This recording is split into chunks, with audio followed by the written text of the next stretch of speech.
Bonjour, ici Michel pour actualité-dvd.com et aujourd'hui je vous parle du film Christmas Eve de Mitch Davis, sorti en DVD chez Anchor Bay le 1er novembre 2016 et mettant en vedette Patrick Stewart, Jon Heder, James Brody, Cheryl Hines, Max Casella, Julian Gill, Sean King et Gary Cole. À la veille de Noël, un accident de voiture cause une panne générale qui bloque 6 ascenseurs différents avec des passagers.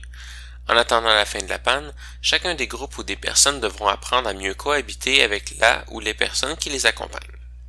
Pour un film choral, on y va avec assez d'originalité avec Christmas Eve. La plupart du temps, dans ce genre de film, les gens qui ont des liens plus ou moins évidents au début du film se déplacent d'une manière ou d'une autre et finissent par se croiser et par interagir. Ici, les différentes histoires se passent dans des différents buildings, dans des endroits clos, et duquel il est impossible de sortir.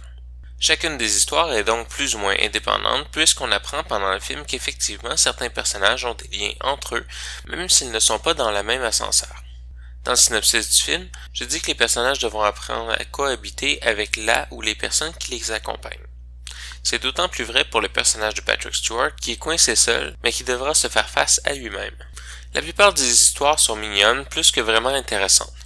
C'est un film qui, malgré tout, reste un film de Noël et qui n'essaie pas de se démarquer avec des scènes trop dramatiques. Certaines scènes vont cependant surprendre, être moins habituelles ou être simplement très bien jouées. Là-dessus, il faut souligner le jeu de Cheryl Hines, naturel, sympathique, une espèce de force tranquille, imprévisible et innocente à la fois. De son côté, Patrick Stewart, qui est habituellement un très grand acteur, fait ici un peu trop dans la caricature. Il faut dire que d'avoir un rôle solitaire avec des lignes qui ne sont qu'à peu de choses près qu'un monologue pour garder un contact vocal avec le public n'est pas une chose facile et que la pression du film populaire a fait d'un personnage qui aurait tout gagné à être réalistement muet, un personnage qui se parle à lui-même. De manière générale, cependant, c'est un excellent feel-good movie. Pas le plus profond, ni le plus complexe, mais un bon film gentil avec des personnages auxquels on s'attache assez facilement. Le film est présenté en format d'image 1.78, en anglais Dolby Digital 5.1 avec les sous-titres en anglais et espagnol.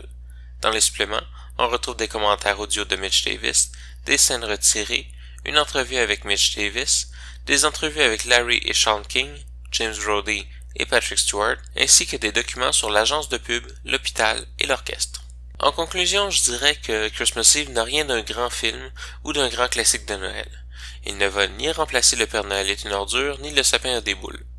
C'est plutôt le genre de film qui attire notre attention un soir d'hiver et que l'on regarde tranquillement à la lumière du sapin pendant une soirée froide. Le genre de film qui joue un peu en background pendant les préparatifs et qu'on regarde d'un œil avec contentement. C'était Michel, je vous remercie et bon visionnement.